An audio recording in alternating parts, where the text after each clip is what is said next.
কেমন আছেন বন্ধুরা? আজকে নিয়ে এসেছি দারুণ স্বাদের মশলা পনিরের একটি রেসিপি। তো যা যা লাগবে সব কিছু দেখে নাও। এই যে আমি নিয়ে নিলাম আদা, রসুন, মরিচ গুঁড়ো, হলুদ গুঁড়ো আর ধনিয়া গুঁড়ো। এদিকে আমি নিয়েছি টমেটো পেস্ট করে, আর এদিকে আমি কড়াইটা বসিয়ে দিয়েছি। কড়াইয়ের মধ্যে আমি সাদা তেল দিয়ে দিলাম। আমি এখন শিমলা মরিচগুলো বেজে নেব। শিমলা মরিচ আর পেঁয়াজের কলিগুলো আমি বেজে আগের থেকে বেজে রেখে দেবো। আর আজকে আমার শরীরটা একদম ভালো না, তার জন্য শুধু রেসিপিটা আমি তোমাদের সাথে শেয়ার করলাম, কোনো ব্লগ করা হয়নি। এই যে আমার পনিরগুলো হলুদ আর নুন দিয়ে মেখে এগুলো ভাজবো। আর দিকে নিয়েছি আধা কাপ দুধ, আর বাটিতে ছিল ক্রিম, আমন্ড ক্রিমটা। এগুলো ভেজে নেবো। আজকে শরীরটা একদম ভালো না, আমি তার জন্য ব্লগ করছি না। আর মেয়ের আবদার মেটানোর জন্য আমি এই রেসিপিটা বানালাম, ভাবলাম তোমাদের সাথে শেয়ার করে নিই। আমার এইটা ভাজা শেষ, বেজে আমি নামিয়ে রেখেছি। আর এই পেঁয়াজ কুচিটা এখন আমি তেলের মধ্যে দিয়ে দেবো। প্রথমে পনিরটা আমি ভেজে নিলাম, পনিরটা ভেজে নিয়েছি। তো বন্ধুরা, তোমরা কেমন আছো? আশা করি সবাই ভালো আছো। আমি আছি মোটামুটি, আগের মতো কিন্তু নেই। একটু সময় শরীর ভালো থাকলে একটু পরে আমার শরীরটা খারাপ হয়ে যায়, জানি না কেন। আগের মতো আমি সুস্থ পুরা মতো নেই। এই যে পনির ভেজে আমি একটু তেল দিয়ে দিলাম। তেলের মধ্যে আমি দুটো এলাচি, দারচিনি আর তেজপাতা দুটো দিয়ে আমি পেঁয়াজ কুচিগুলো আমি ভেজে নেব। তো বন্ধুরা, আমার চ্যানেলে নতুন হয়ে থাকলে প্লিজ আমার চ্যানেলটা সাবস্ক্রাইব করে যাও। মেয়ের আবদার মেটানোর জন্য এইগুলো আমার বানাতে হচ্ছে। মা অসুস্থ হলেই বাচ্চাদের আবদার তো মেটাতে হয়। যে মা হয়েছে সে অবশ্যই বুঝবে। এখানে আমি পেঁয়াজগুলো দিয়ে দিলাম। তেল গরম হয়ে গিয়েছে, তার জন্য পেঁয়াজগুলো যখন একটু ব্রাউন কালারের হবে, তখন পেঁয়াজগুলোর মধ্যে আমি হলুদের গুঁড়ো, ধনিয়া গুঁড়ো, মরিচের গুঁড়ো সব দিয়ে দেবো। আদা বাটা আর দু গুঁড়ো রসুন বাটা দিয়ে দেবো।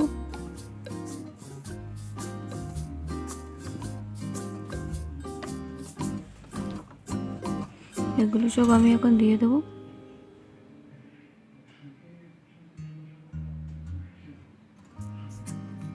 মশলাটা যাতে না জ্বলে, তার জন্য আমি একটু জল দিলাম। ভালো করে নাড়তে হবে। ভালো করে না নাড়লে হয়তো জ্বলে যেতে পারে, তার জন্য ভালোভাবে নাড়তে হবে।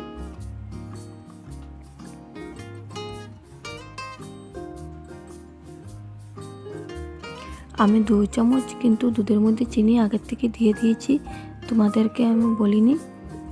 চিনি 2 চামচ দুধের মধ্যে দিয়ে দেবে। আর টমেটোর যা পেস্ট নিয়েছি এটা এখন দিয়ে দেবো পেস্টটা।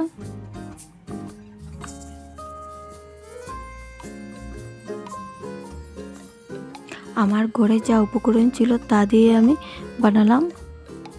সবার আলাদা আলাদা পদ্ধতি হয়, আমি এটা নিজের থেকেই বানালাম, কিন্তু অসাধারণ লাগলো খেতে, দারুণ হয়েছে। ক্রিমটা দিয়ে দিলাম আমি।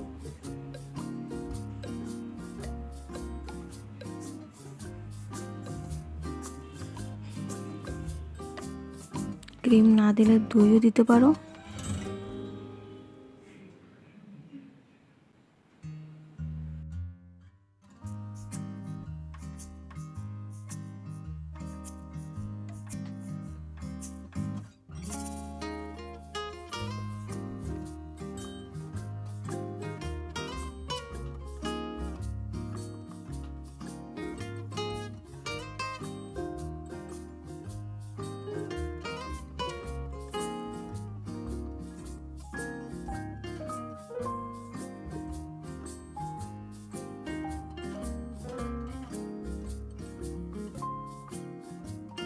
ঘরে সস ছিল, তার জন্য একটু সস আমি দিয়ে দিয়েছি।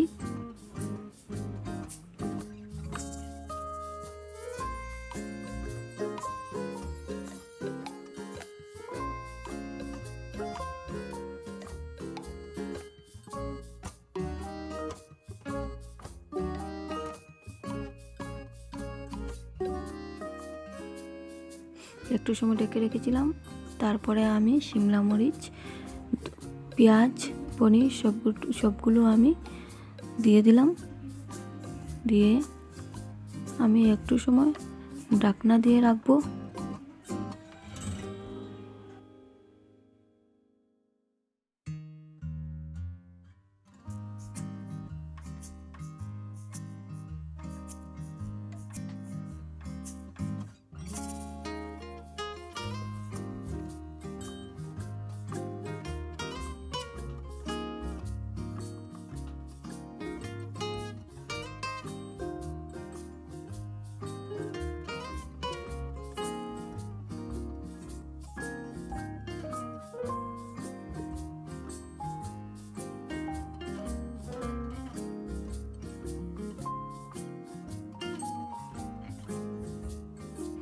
দেখো বন্ধুরা, পনির মশলা আমার রেডি হয়ে গেল।